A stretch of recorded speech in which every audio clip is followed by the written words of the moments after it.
ہمیں تو عادت تھی ہر ایک کے سامنے دل کھول کر رکھ دینے کی،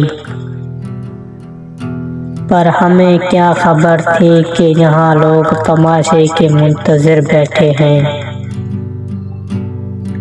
جن کی خاطر ہم نے اپنی نیندیں قربان کی، جن کی ایک پکار پر ہم اپنا سب کچھ چھوڑ کر پہنچ جاتے تھے۔ آج وہی لوگ کہتے ہیں کہ تمہاری عادتیں ہمیں سمجھ نہیں آتی۔ ارے صاحب، سمجھ تو اسے آتا ہے جس نے سمجھنا ہو،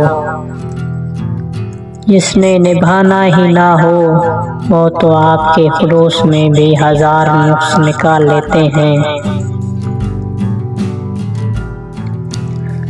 اب ہم نے بھی طے کر لیا ہے کہ اب کسی کو اپنی صفائیاں پیش نہیں کریں گے۔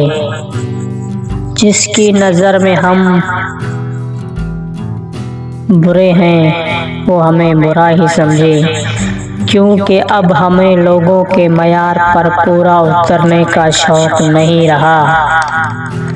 یاد رکھنا، مخلص ہونا کوئی کمزوری نہیں، بلکہ یہ وہ ظرف ہے جو ہر کسی کے پاس نہیں ہوتا۔